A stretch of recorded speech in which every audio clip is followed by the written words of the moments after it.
Bonjour, bonjour les amis confinés, j'espère que vous allez bien. Et je me rends compte que j'ai encore mes lunettes de soleil sur le haut de la tête. On va les enlever. J'ai lancé un petit truc sur Instagram que j'ai intitulé le courrier des lecteurs. L'idée, c'était tout simplement que vous m'envoyiez des questions, des demandes de conseils, alors sans tomber dans des trucs, j'ai quand même précisé, sans tomber dans des trucs complètement dramatiques, parce que l'idée, c'est de rester un petit peu léger et joyeux. Et du coup, j'ai réuni quelques-unes de vos questions et je vais répondre, donner, distiller comme ça, la sagesse qui est en moi. N'importe quoi. C'est à prendre à la légère quand même. Alors après, si je peux réellement aider et apporter des pistes et des conseils, tant mieux. Néanmoins, je reste moi, Colline. Voilà, je n'ai pas de compétences particulières dans le conseil. Donc je commence tout de suite. Alors je vais pas citer à chaque fois les personnes parce que je suis pas certaine en fait qu'elles aient envie qu'on les cite. Coucou Colline, petit message pour le courrier des lecteurs, rien de dramatique, juste une petite question. Toi qui es toujours de bonne humeur, comment fais-tu pour garder la motivation et le moral comme ça tout le temps? Des petits tips, 2 points d'interrogation. Alors, la première chose à savoir, les amis, c'est que vous, alors ça vaut pour moi en fait comme pour n'importe qui que vous pouvez potentiellement suivre sur les réseaux sociaux ou même ne pas suivre, mais voilà, voir, croiser, etc. Je ne suis absolument pas tout le temps de bonne humeur. Je vais, enlever cette barrette parce que elle m'énerve, donc je ne suis absolument pas tout le temps de bonne humeur, je ne suis absolument pas tout le temps positive. Parfois je suis très énervée, parfois je suis triste, parfois je pleure. C'est vraiment un des gros travers, je trouve, des réseaux sociaux, c'est qu'on a beau savoir que on ne voit qu'une partie de la vie des gens, même en fait quand des gens, on a l'impression qu'ils partagent énormément de leur vie. Il y a toujours une sélection en fait qui est faite, mais néanmoins on ne peut pas s'empêcher, et je pense que c'est vraiment un truc, tu vois, qui se passe dans le cerveau et contre lequel c'est très difficile d'aller, d'aller à l'encontre. On ne peut pas s'empêcher de se dire putain, cette personne, elle a l'air tellement tout le temps contente, machin, et sa vie, elle a l'air tellement bien, et moi ma vie, elle a l'air tellement pourrie. Alors je le dis, et voilà, je le dis souvent, vraiment, ce que vous voyez sur les réseaux sociaux, c'est une sélection de la vie des gens, de ma vie à moi, de ce que j'ai envie de partager. Là, par exemple, au moment où je tourne cette vidéo, nous sommes lundi, on est lundi combien? Nous sommes lundi 6 avril, et vendredi et samedi dernier, par exemple, j'étais pas du tout dans un bon mood, donc en fait, je n'ai rien partagé sur les réseaux sociaux parce que j'étais tout simplement pas d'humeur. Et alors après, il m'arrive parfois de pas être particulièrement d'humeur, mais les réseaux sociaux vont m'aider justement à sortir de ça. Et alors, pour en revenir à la question, quel est le truc que je pourrais donner pour essayer de garder le moral, que ce soit dans cette période là qui est très particulière et très difficile, comme dans une vie, on va dire, normale. Moi, ce qui m'aide beaucoup, en fait, c'est de toujours prendre du recul. Et c'est-à-dire que vraiment, on dit toujours ça, ouais, il faut prendre du recul, il faut relativiser, etc. Mais moi, vraiment, en fait, j'intellectualise, je formule le truc, tu vois, dans ma tête. C'est-à-dire que si j'ai un problème, s'il y a un truc, par exemple, qui me contrarie ou que je vis mal, j'essaie, vraiment, je me dis, et même parfois, je me le dis à voix haute, ce qui fait que j'ai un peu l'air d'une tarée, mais c'est pas grave, je formule vraiment le fait que ce n'est pas grave, ça va passer, ou alors n'importe quoi, ce truc qui m'irrite, qui m'agace, je me dis en fait, est-ce que c'est vraiment grave? Non, est-ce que je peux pas me concentrer sur autre chose? Et vraiment, moi j'ai pas toujours été comme ça, quand j'étais plus jeune, j'ai été une personne qui avait plutôt tendance à être... alors j'avais toujours l'air joyeuse, etc., je pense. J'ai eu vraiment de grosses tendances à être très déprimée, j'ai vécu des choses qui étaient assez difficiles, je suis passée par des périodes qui étaient très sombres, et voilà, c'est la vie en fait qui vraiment, avec le temps, m'a appris que, en fait, c'est super bateau ce que je veux dire, mais alors la vie est tellement courte, j'ai pas envie de passer ma vie à me prendre la tête pour des conneries ou à me plaindre de trucs qui sont pas importants. Et ce fait vraiment de me dire les choses à voix haute ou de me les dire dans ma tête, encore une fois, c'est vraiment quelque chose qui m'aide parce que c'est bien en fait de mettre des mots sur les choses, et ça veut pas dire que parfois je n'arrive pas à passer au-dessus de ce que je peux ressentir de négatif, parce que voilà, parfois il y a des choses qui nous touchent vraiment ou qui nous blessent vraiment, et il faut process le truc différemment. Mais pour des conneries de la vie de tous les jours, moi je me dis j'ai envie d'être heureuse, j'ai envie que mes enfants me voient heureuse, j'ai envie de rester positive, parce que je trouve que c'est la meilleure façon en fait de... Oh putain, j'ai envie d'éternuer. Oh, je n'arrête pas, je pense que je suis allergique à un truc. Voilà, c'était gratos, l'éternuement en plein dans la gueule. Je ne sais plus ce que je disais, mais vraiment, voilà, c'est ce que j'ai envie peut-être de vous faire retenir de tout ça, c'est que la vie est tellement courte et évidemment, parfois on vit des choses qui sont très difficiles et il faut les traverser et il faut accepter que on puisse pas tout le temps être bien et il faut accepter d'avoir des moments down, mais dans la globalité, moi j'ai envie d'être heureuse en fait, tout simplement. Et je pense vraiment que le bonheur, c'est un truc qui se décide dans la globalité, pas tout le temps. Hein. Parfois, on a des trucs. Moi, si vous voulez, je vais pas rentrer dans les détails, mais j'ai eu un début d'année, voilà. Enfin, là en plus avec le confinement, si vous voulez, c'est le pompon sur la Garonne. Vraiment, quand je fais le, comment dire. Oh putain, oh là là. Quand je fais le récapitulatif de tout ce qui s'est passé pour moi, genre depuis mi-fin décembre, je me dis non mais c'est quoi cette vie, tu vois. Sauf que au lieu de me laisser abattre et de me dire que putain la vie c'est vraiment de la merde, je me dis bah non, voilà, il y a des choses très positives. J'en ai parlé il y a pas très longtemps dans ma vidéo gratitude où je parle de tout ce pourquoi je suis reconnaissante et réponse en fait beaucoup trop longue, hein, donc je vais m'arrêter là. Question suivante. Coucou Colline, comment ça va? Bah écoute, ça va très bien, hein, aussi bien que ça puisse aller. Je voulais te demander s'il n'était pas trop dur, je mets les R guillemets, d'être en famille H24 en ce moment. Question bizarre et délicate, car certes, rien de mieux que la famille, mais je n'ai pas l'habitude personnellement d'être H24 avec eux, ce qui crée parfois des tensions. Est-ce qu'il y a... non, pardon, putain, la meuf n'arrive pas à lire. S'il y en a, quels sont tes moyens pour y remédier? Alors, moi, je n'ai aucun problème avec le fait d'être en famille, voilà, H24, donc avec mon chéri et nos 2 enfants. J'en ai parlé encore une fois dans ma vidéo à propos de la gratitude. Moi, je suis absolument, vraiment ravie et très heureuse de pouvoir passer du temps avec mes proches. Mais il y a quand même 2 choses que j'ai envie de dire. Alors, la première, en l'occurrence, je ne sais pas...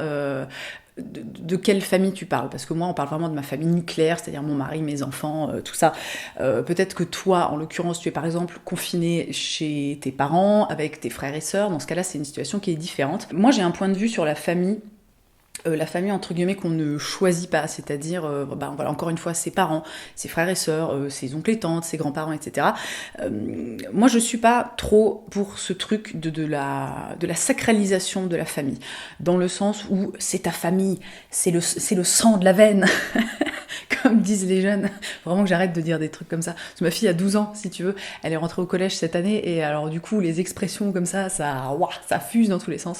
Et de temps en temps je me dis, je vais en claquer une, ça va être bien, mais c'est pas bien du tout en fait, c'est ridicule. Bref, ce truc de sacralisation du lien du sang, moi je suis pas du tout pour en fait, parce que on ne choisit pas sa famille, on ne choisit pas ses parents, on ne choisit pas ses frères et sœurs, on ne choisit pas ses grands-parents, et ce n'est pas parce qu'on a des liens du sang et que nos parents sont nos parents et qui nous ont fabriqués, qui nous ont éduqués, etc., qu'on doit forcément s'entendre avec ces personnes.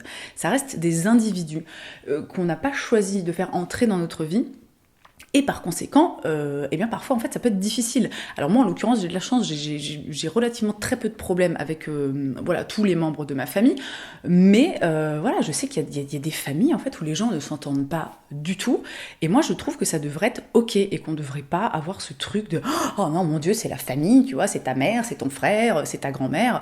Je veux dire, ça reste des individus en fait, et on peut, même au sein d'une famille, ne pas s'entendre. Et le deuxième point pour ce qui est des tensions, parce que par exemple dans une situation comme celle-ci, où on est confiné, où on n'a pas le choix en fait d'être avec les gens et de vivre avec eux, quel conseil donner? Eh bien écoute, encore une fois c'est difficile de répondre, parce que voilà, la question est assez vague, il n'y a pas beaucoup de développement. Mais si par exemple tu es confiné avec tes parents et que je sais pas, ta mère ou ton père ou ton frère te tape sur le système, je pense que la meilleure chose à faire c'est vraiment d'essayer de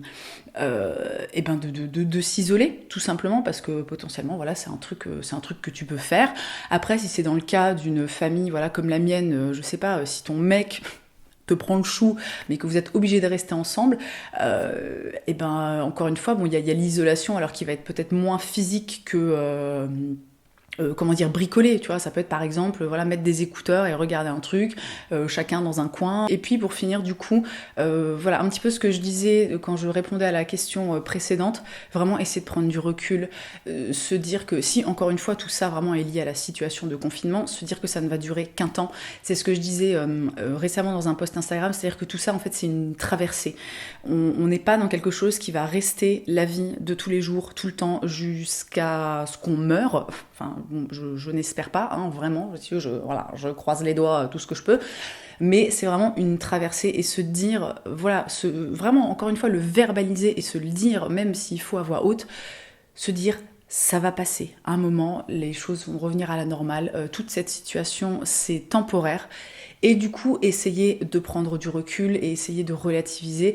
Et essayer aussi, peut-être, pourquoi pas, de voir le positif chez les gens de ta famille, tu vois. Ça peut être, peut-être que, je sais pas, ta mère te fait super chier parce que... Bon, je vais pas me lancer dans des exemples parce qu'on va jamais s'en sortir, hein, sinon. Mais voilà, essayer de voir le positif, qu'est-ce que tu apprécies chez ces personnes et peut-être essayer de faire en sorte dans la relation que ces côtés positifs finalement prennent le pas sur le reste. Voilà, bon, dans tous les cas, encore une fois, c'est une question qui est extrêmement... pardon, ça me démange, qui est extrêmement large et à laquelle on peut amener plein de réponses, mais voilà, j'espère que ça aura aidé quand même un petit peu. Et j'ai vraiment l'impression d'être dans une émission de télé, tu sais, genre Putain, alors les gars, juste, alors petit aparté, j'ai découvert, j'étais enceinte, donc c'était il y a 2 ans, j'ai découvert que tous les soirs, sur Europe 1, ils ont ce qu'ils appellent la libre antenne. Et en fait, il y a des gens qui appellent, donc t'as un animateur qui est seul, et t'as des gens qui appellent pour raconter exactement en fait ce qu'on est en train de faire là.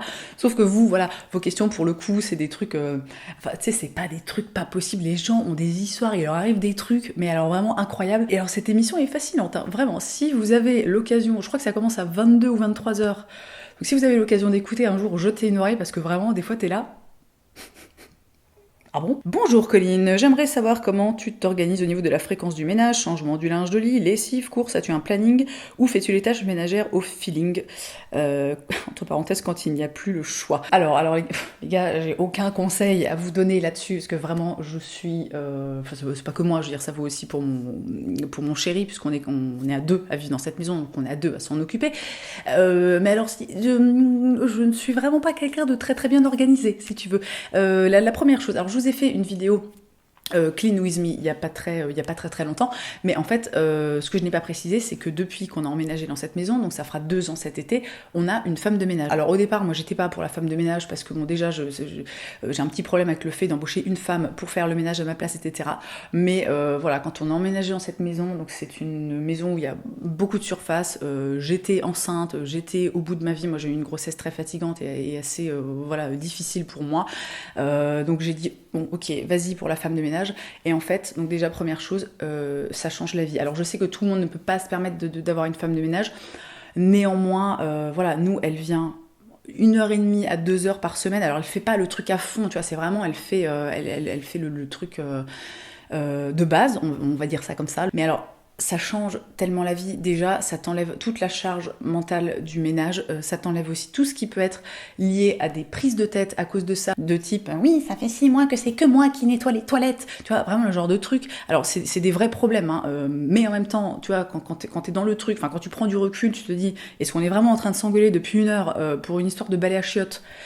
Donc ça fait un peu conseil de je sais pas, de bourgeoise qui vit dans le 16e, mais néanmoins quand même la femme de ménage, voilà, c'est un truc potentiellement à envisager, d'autant plus que maintenant je crois, enfin il y a les chèques emploi-service, donc tu peux déduire une partie de tes impôts, bon je sais pas exactement comment ça fonctionne, mais ça vraiment pour nous c'est un truc qui nous a changé la vie, et j'espère qu'en disant ça, je ne vais pas me faire insulter de tous les noms, ne m'insultez pas si vous voulez, en fait c'est-à-dire que j'ai le droit d'avoir une femme de ménage, laissez-moi tranquille. Et pour le reste, alors on est vraiment dans un truc, je vais parler en temps normal, parce que là encore on est en plein confinement, donc c'est un petit peu particulier, on peut pas aller faire les courses quand on veut, etc. Pour le reste, nous on est vraiment en fait au feeling complet, hein. C'est-à-dire que quand on commence voilà, à manquer de nourriture, eh ben, on va faire les courses. Pour ce qui est des draps, alors bon, c'est pas la fierté de ma vie, mais on a du mal à changer les draps. Enfin, tu sais, on y pense, et puis après on va faire autre chose, et puis on oublie, et puis des fois on est là, non mais vraiment, il faut changer les draps, un moment, hein. Dans la globalité, en fait, comme je le disais dans ma vidéo Clean With Me, on n'est pas, en fait, que ce soit moi comme mon mec, on n'est pas des psychopathes, tu vois, de l'hygiène, mais vraiment. Après, on est un peu plus à cheval sur le rangement, donc il y a des petites règles...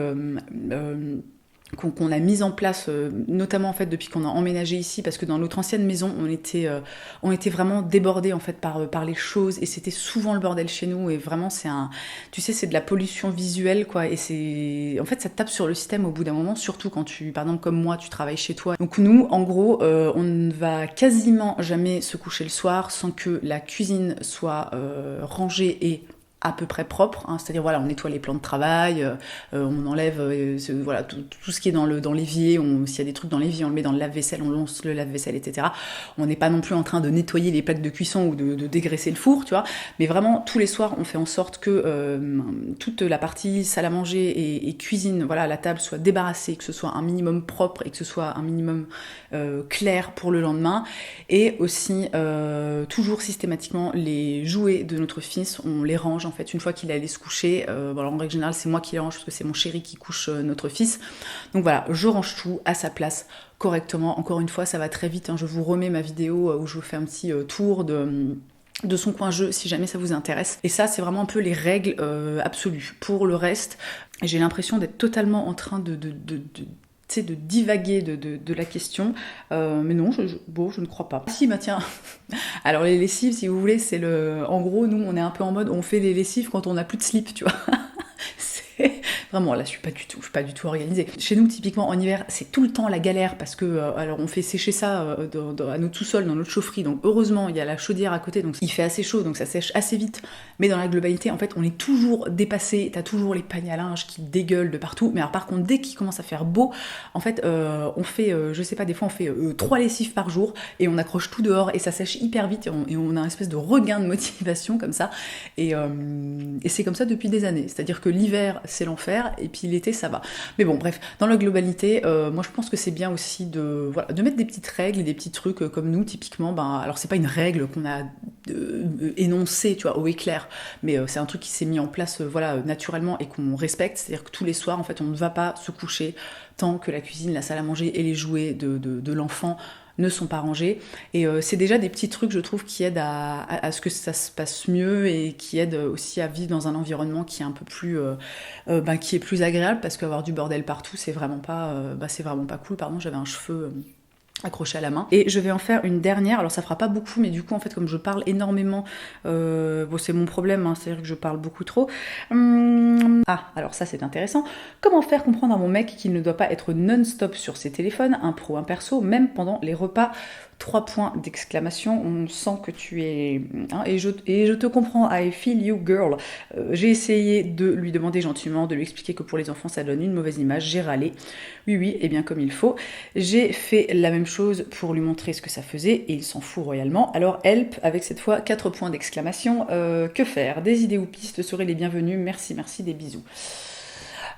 Alors ça c'est un sujet, le sujet des téléphones et du temps d'écran, c'est un sujet qui est extrêmement délicat. Moi il y a assez, alors en ce moment je passe pas mal de temps sur mon téléphone, notamment parce que voilà, le soir je regarde des séries Netflix sur mon téléphone, donc ça fait grimper mon temps d'écran, et je passe aussi pas mal de temps sur Instagram pour poster du contenu, etc. Moi je sais qu'il y a pas mal de temps, je me suis rendu compte qu'en fait c'était vraiment pas cool, par exemple quand on est à table ou quand on est en famille, d'être sur mon téléphone et je sais pas, et d'aller sur Facebook en fait, ou même quand on est entre amis, ou quand je sais pas, on va manger chez nos parents ou des choses comme ça.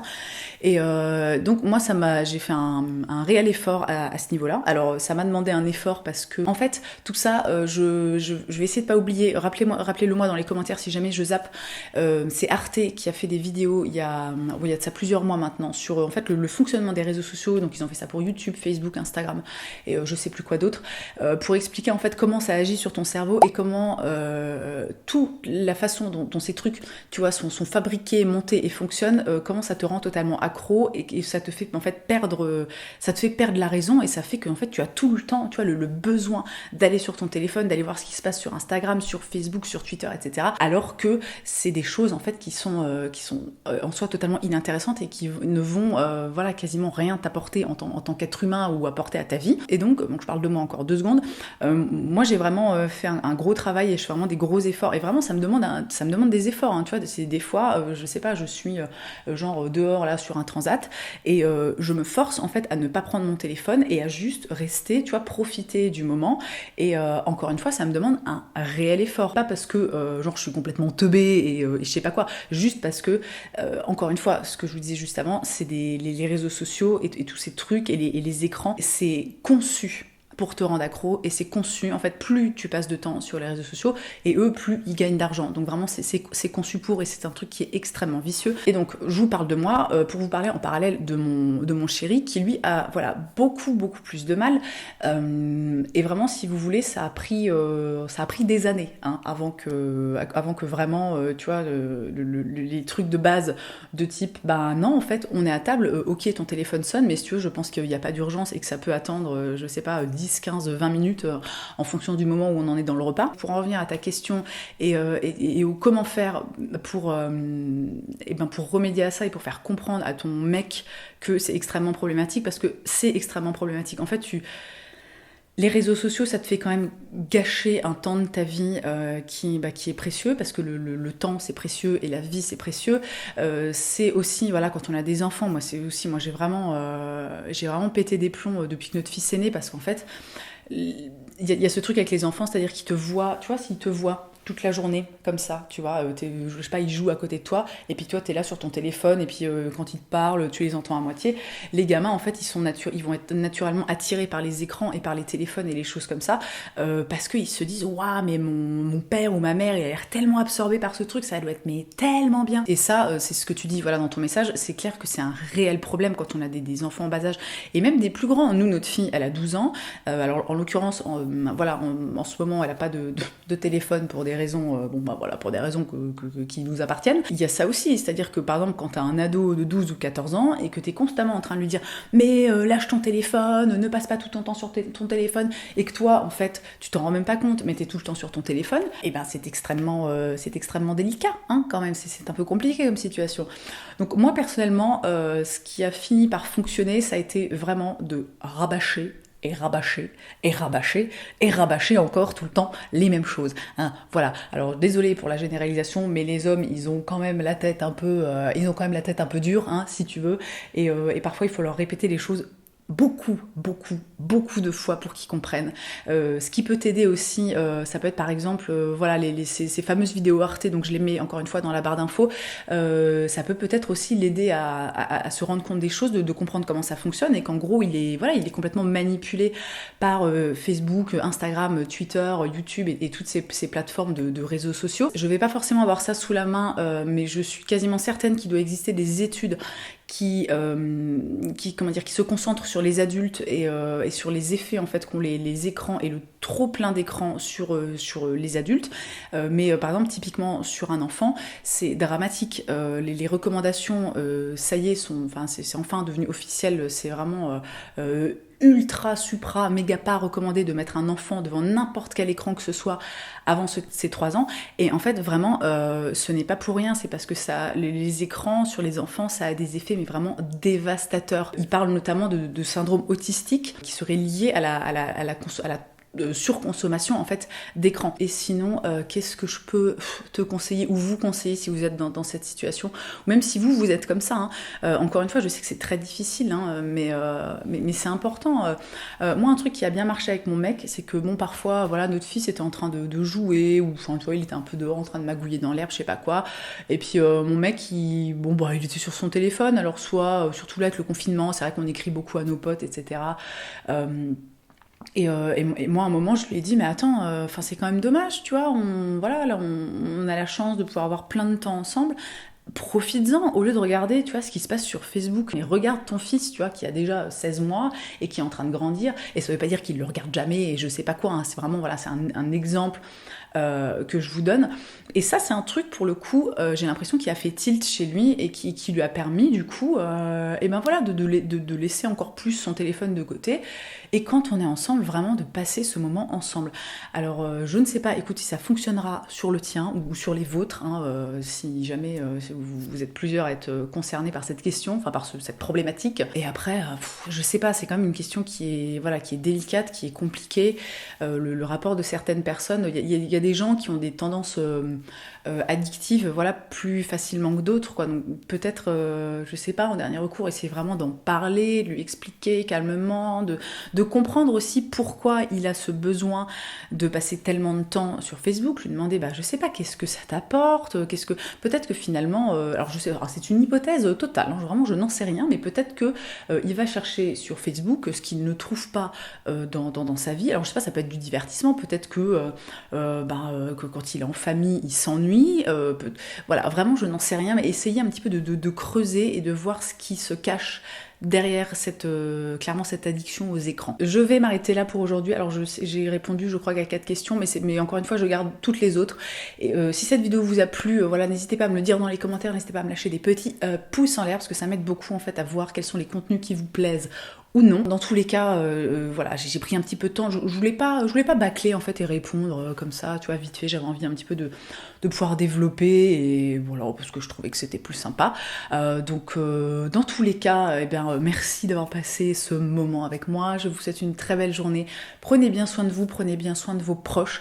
Et encore une fois, j'ai oublié si j'ai dit que je vous faisais des bisous. Voilà, je ne sais plus, donc bisous et puis à très vite. Voilà. Oh, je suis vraiment compliqué, hein. Bisous.